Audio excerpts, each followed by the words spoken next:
우리 옆에 분들과 함께 새해 복 많이 받으세요 하면서 인사할까요? 예. 예.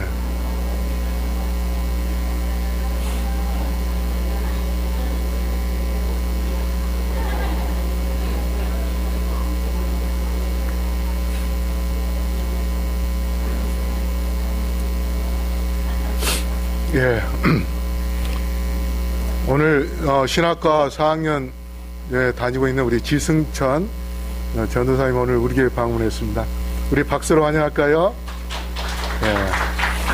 그 옆에 있는 군인 있죠? 예, 하남교회 전도사로 있을 때 군인을 인도해가지고 우리 교회에 나오게 했던 그런 우리 전도사님입니다. 예.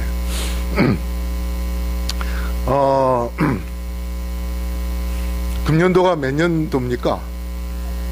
예, 2018년도죠. 예. 여러분이 2018년도를 잘못 말하면 욕이 될 수 있어요. 그래서 반드시 2000을 넣어야 돼요. 2000을 빼버리면 어떻게 됩니까? 장로님이 욕하네 이렇게 돼요. 예. 자, 그래서 오늘 고귀한 직분에 대해서 제가 말씀을 드리려 합니다. 우리 기억절 외워볼까요? 시작. 사랑하는 자여 내 영혼이 잘된 같이 내가 범사에 잘되고 강건하기를 내가 간구하노라. 예. 오늘 집사 안수를 받았기 때문에 제가 집사에 대하여 말씀을 좀 드리려고 합니다. 우리 디모데전서 3장 8절로 11절 다 같이 읽어보겠습니다. 시작. 이와 같이 집사들도 단정하고 일구이연을 하지 아니하고 술에 임박이지 아니하고 더러운 일을 탐하지 아니하고 깨끗한 양심에 믿음의 비밀을 가진 자라야 할지니 이에 이 사람들을 먼저 시험하고 집사의 직분을 하게 할 것이며 여자들도 이와 같이 단정하고 참소하지 말며 절제하며 모든 일에 충성된 자라야 할지니라. 예, 여기 보면은 집사가 어떻게 해야 될지를 자세히 설명을 했는데 구약과 신약의 교회를 우리가 좀 살펴보면 구약 시대는 성소 중심으로 제사장들이 봉사를 했습니다. 그래서 이 교회에 보면은 성소에 양을 잡아온다든가 또 양을 각을 뜯어서 제물을 바친다든가 그 다음에 손발을 씻는다든가 하는 그러한 일을 위해서는 레위 지파 레위 지파 사람들이 제사장으로 24반차 24반차라는 것은 조로 24조를 나눴습니다. 그래가지고 그 조별로 하루에 한 번씩 가서 하나님을 위하여 봉사하는 그런 일을 했어요. 그런데 왜 그렇게 조를 나눈가 하면 양을 한 마리를 잡는다 하면 양 한 마리의 무게가 얼마나 될까요? 예? 양 무게가 보통 한 30-40kg 됩니다. 그러면 그거를 다 죽여가지고 껍질을 벗기고 내장을 꺼내고 냄새, 피비린내 나는 냄새 나는 거 그런 가운데서 그 안에 내장들은 번제단 위에다가 올려놓고 그 다음에 순 살코기들은 어때요? 옆에 보관하는 곳에다가 그걸 메고 가야 됩니다. 그러면 30-40kg 되는 무거운 것을 어떻게 해요? 그것을 하루에 만약에 1000명이 회개하러 왔다면은 그 1000마리를 어떻게 해요? 계속 날라야 돼요. 물론 여러 사람들이 봉사를 하지만 돌아가면서 한다 할지라도 그 당시에 이스라엘 사람들이 약 200만 명이었습니다. 만약에 하루에 2000명, 3000명이 회개하러 성소에 들어오면 그 2000마리, 3000마리의 염소나 또 어떤 데는 또 송아지, 예? 부자들은 송아지도 바쳐야 됩니다.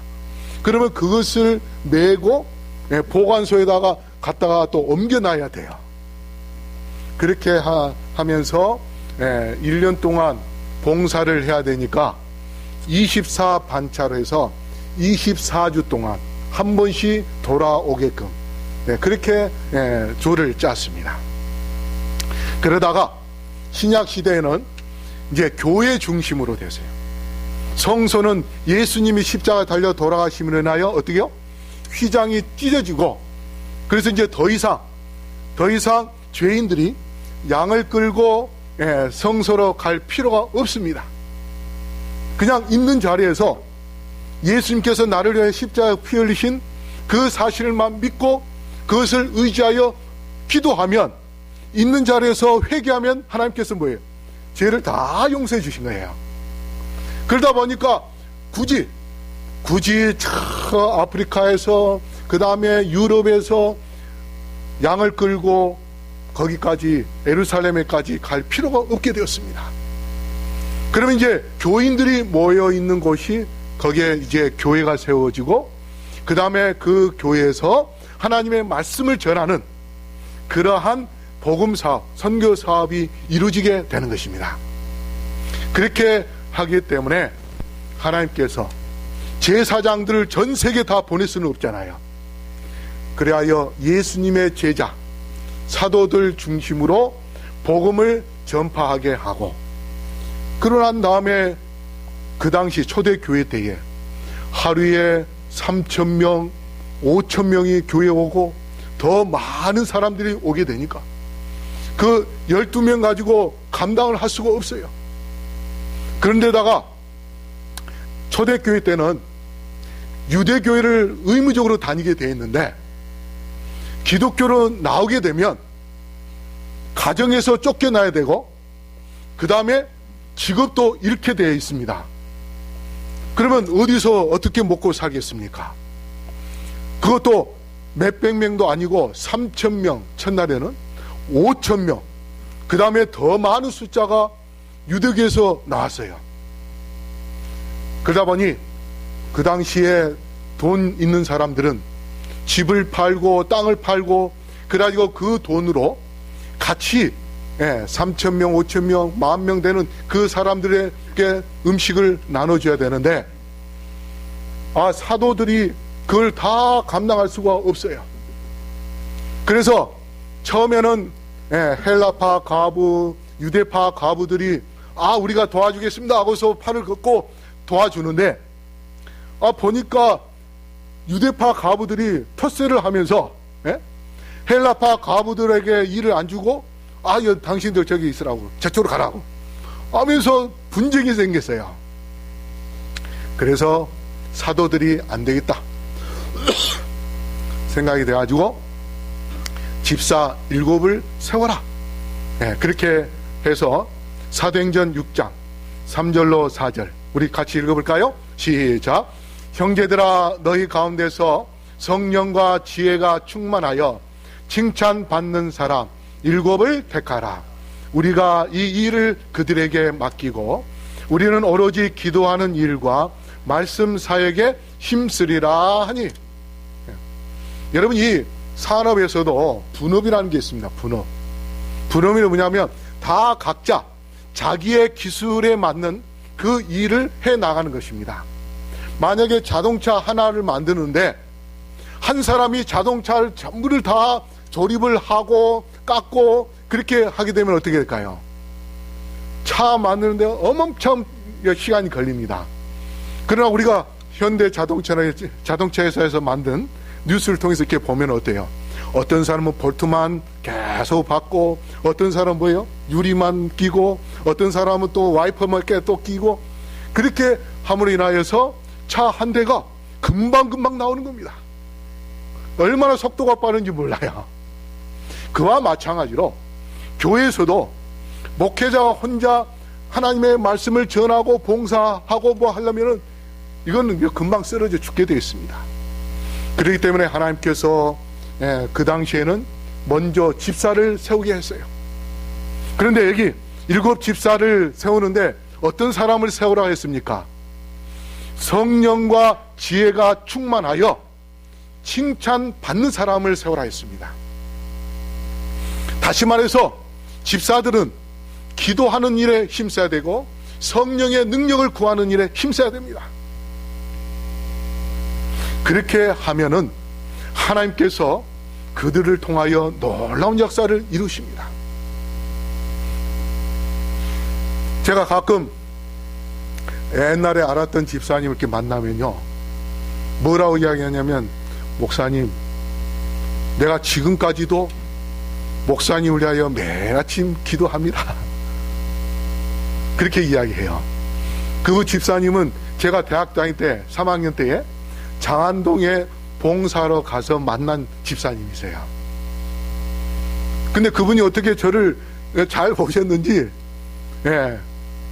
저를 가끔 만나면 저한테 그런 이야기를 해줘요. 목사님, 내가 여러 사람들 위하여 기도하는데 그 중에 목사님 위해서 기도합니다. 그런데 제가 이렇게 보니까 저를 위하여 기도해 주는 분이 여기저기 많이 있더라고요. 응원을 해줘요. 그래서 우리가 집사님들은요, 우리 용산교회 집사님들은 특히 누구를 위하여 기도해야 되겠습니까? 교회 지도자들 위하여 기도해 주는 게 중요합니다. 여러분이 기도하는 그 기도가 목회자나 우리 장로님들이 또 집사님들이 하나님의 사업을 하는 데 있어서 놀라운 역사를 이루는 가장 큰 힘이 될 수 있습니다. 그래서 금년 1년 동안 우리 원로 집사님들 또 명예 집사님들, 집사님들이 내가 집사 아무것도 아닌데 내가 아무것도 할 수 없는데 이런 생각을 갖지 마시고 집에 계시면 정말 교회에 일하는 사람들을 위하여 여러분이 기도해 주실 때에 여러분의 그 작은 기도가 하나하나 다 모아질 때에 하나님께서 여러분의 기도를 통해서 놀라운 역사를 이루실 것입니다. 그러므로 우리 성도 여러분, 기도에 힘쓰고 성령의 능력을 의지하는, 그래서 칭찬받는 그러한 주님의 종들이 되기를 간절히 바라겠습니다. 그런데 집사들만 이제 세우다가 하나님께서 점점 교회가 커지고 전 세계로 뻗어나가니까 이제 장로들도 세우게 됩니다. 그래서 장로는 교회를 조직하는 데 있어서 중요한 그러한 역할을 합니다.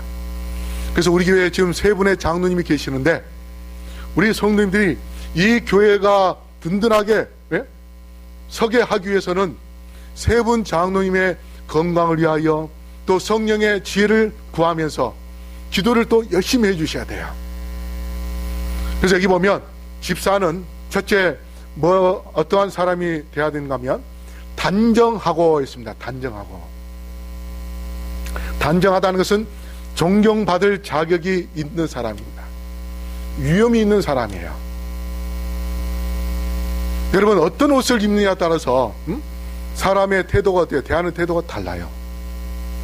우리 집사님들이 여전히 한동안 이 한복을 잘 안 입으셨어요. 근데 오늘 제가 딱 와보니까 우리 이순희 집사님이 한복을 딱 입고 곱게 옷을 입고 딱 서서 안내를 하시니까 제가 너무 반갑고 너무 아름답게 보였어요. 그러면 어때요? 제 마음속에 존경하는 마음이 생기는 겁니다. 우리가 어떤 옷을 입냐, 근데 거지 같은 옷을 입게 되면 어떻게 될까요? 사람들이 첫눈에 보면서 어떻게 해요? 무시하게 되겠습니다.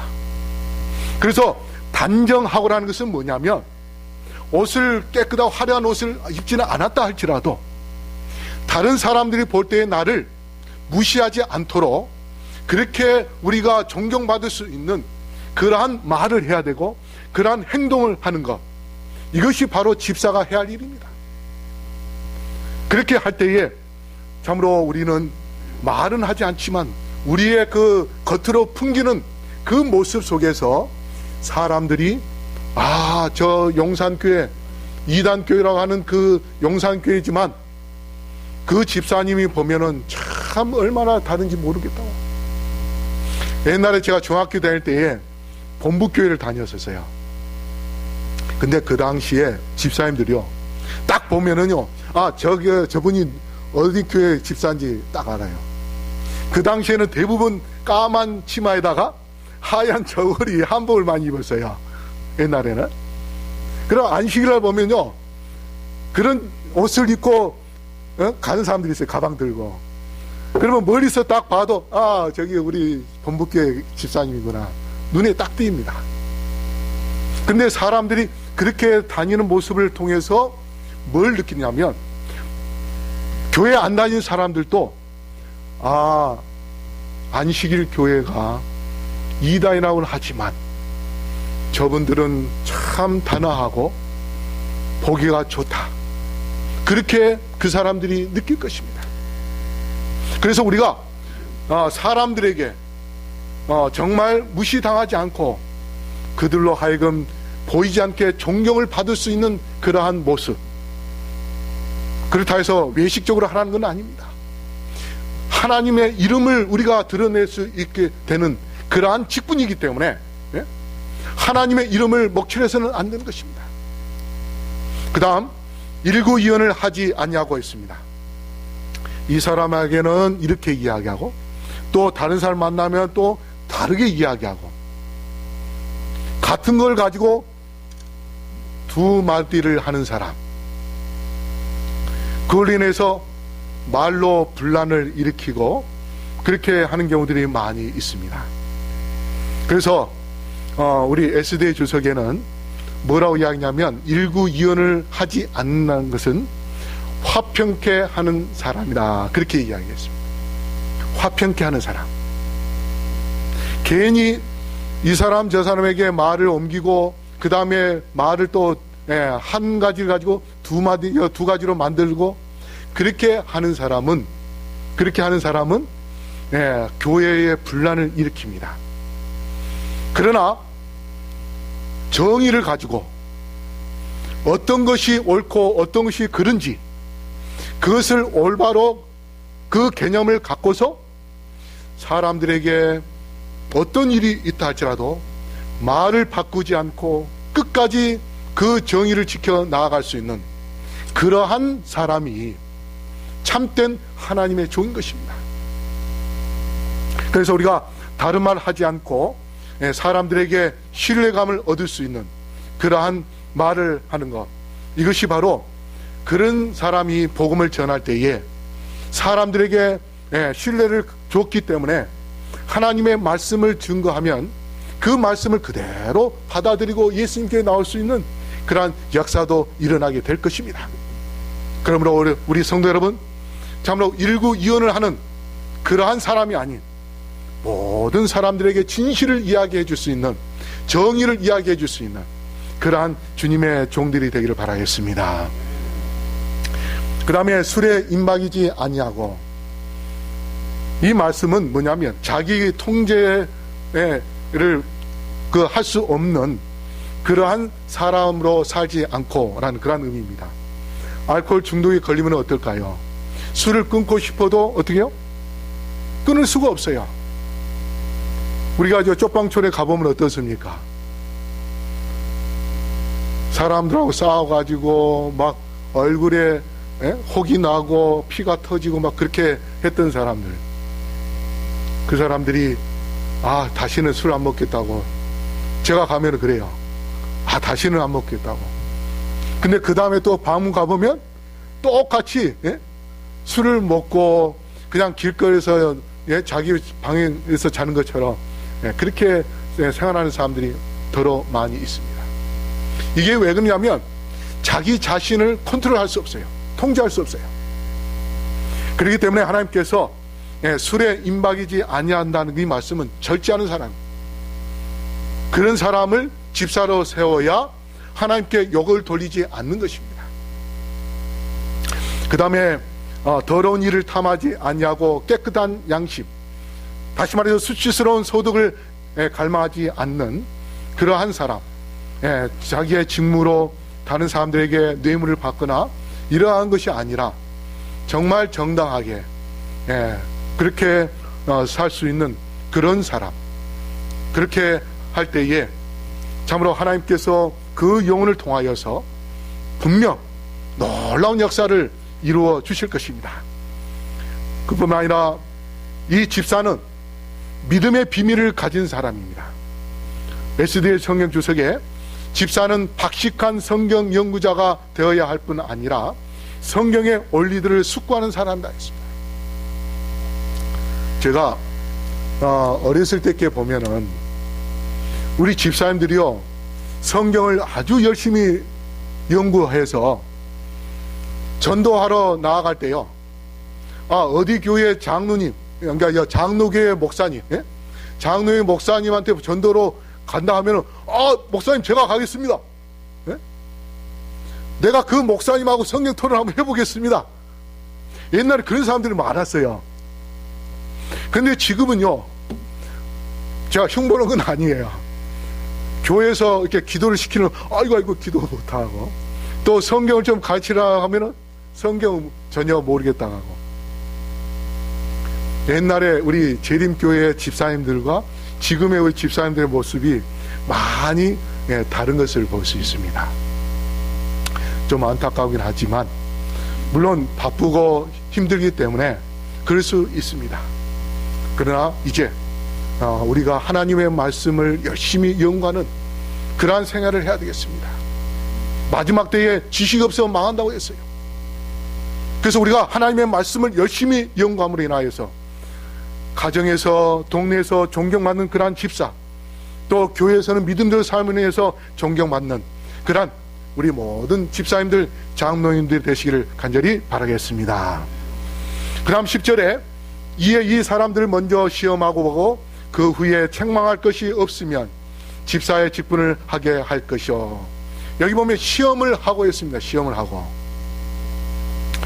그래서 이 사도 바울은 교회의 중책을 맡기는 데 있어서 집사나 장로는 자기 한 사람만 활동하는 것이 아니고 그 사람의 활동이 결국 누구에게 영향을 미칩니까? 하나님께 영향을 미치고 이 교회에 영향을 미치는 것입니다. 그래서 뽑을 때에 심사숙고하면서 먼저 시험을 해보라, 그렇게 말씀을 하신 것입니다. 그렇게 해서 책망할 것이 없을 때는, 책망할 것이 없다는 것은 열심히 그 다음에 경건한 그런 삶을 사는 그런 모습을 갖는 사람, 그러한 사람, 완전할 수는 없지만 그러한 일에 열심으로 뭔가 하고자 하는 그런 사람, 모범된 삶을 사는 사람, 그러한 사람을 세워서 집사로 봉사하게 할 때에 하나님께서는 그 사람을 통해서 영광을 받는 그러한 역사가 있을 것입니다. 그 다음에 11절에 여자들도 이와 같이 단정하고 참소하지 말며 절제하며 모든 일에 충성된 자라야 할지니. 참소라는 것은 남을 비방하거나 남을 그냥 뭔가 이 말로 안 좋게 하는 그러한 것을 이야기하는 것입니다. 그 다음에 모든 일에 충성된 자. 충성이라는 것은 뭡니까? 충성이라는 것은 오직 하나님만을 생각하고 하나님만을 바라보며 사는 그러한 것을 우리가 충성된 자라고 합니다. 그런데 제가 이렇게 우리 교회에서 오랫동안 이렇게 지내면서 느낀 것은 왜 남자들한테는 충성된 자라고 하지 않고 여자는 충성된 자라고 그렇게 이야기를 했을까? 옛날에 보면은 여집사님들이 믿지 않는 남편한테 핍박을 많이 받아요. 그렇죠?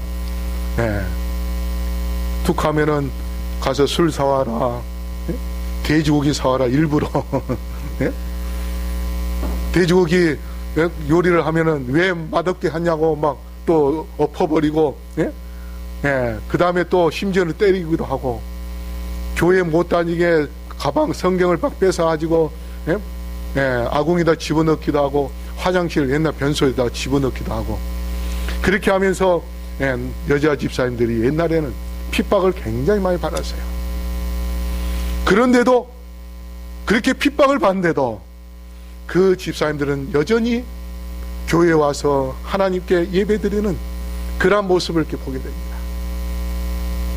그래서 이 충성된 것은 뭐냐면 어떠한 일이 있어도 끝까지 하나님을 섬기고 하나님을 배반하지 않는 그러한 믿음을 갖는 자, 그런 사람을 하나님께서는 원하신다고 했습니다.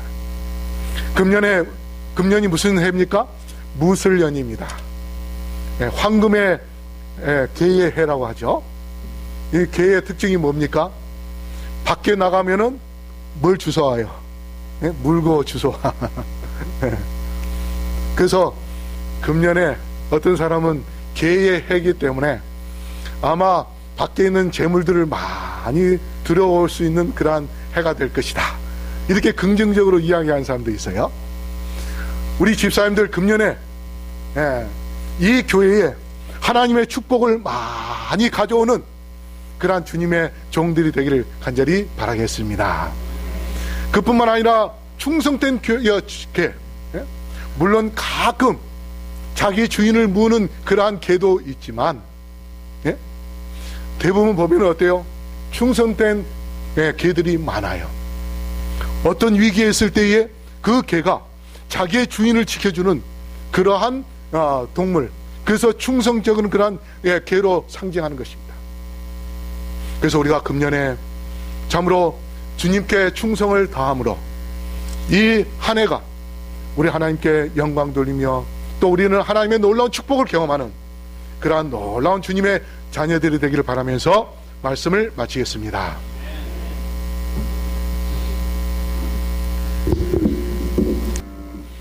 아버지 하나님, 새해를 맞이하여 주님께 경배 드릴 수 있도록 인도하시니 감사합니다. 금년 한 해 동안 우리 모든 성도님들 건강할 수 있게 하여 주시옵시고 하나님 섬기는 일에 제일 우선으로 두게 하여 주셔서 그들이 주님의 뜻을 이루며 주님의 축복을 누려서 금년 1년 동안 기쁨이 넘치고 행복이 넘치는 그러한 삶을 살게 하여 주시옵소서. 특별히 우리 장로님들과 집사님들을 주께서 기억하여 주셔서 이 교회에서 참으로 존경받는 그러한 장로님들, 집사님들 되게 하여 주시옵시고 그래야 늘 그들을 통하여 이 교회가 더 크게 부흥하며 새로운 영혼들이 더 많이 늘어나고 그래야 전에 없는 놀라운 부흥을 가져올 수 있도록 함께하여 주시옵소서. 오늘 헌금을 드린 주님의 자녀들에게 축복하시며 가정가정이 풍성한 은혜 속에서 하나님께서 필요의 모든 것들을 채워주시는 그 축복 속에서 평강과 은혜를 더 많이 만끽하며 누릴 수 있는 그러한 삶을 살 수 있도록 함께하여 주시옵소서. 이 헌물을 통하여 또한 영혼들을 구원하며 이 교회에 새로운 열매를 거둬들일 수 있는 그러한 통로로 삼아 주시옵소서. 이제는 예수 그리스도의 담없는 은혜와 아버지 하나님의 놀라우신 사랑과 성령의 감화 감동하심이 여기 머리 숙인 영혼들에게 영원토록 함께하여 주시옵기를 우리를 지금도 사랑하시며 우리에게 축복을 주기 원하시는 예수 그리스도 이름으로 간절히 축원하옵나이다. 아멘.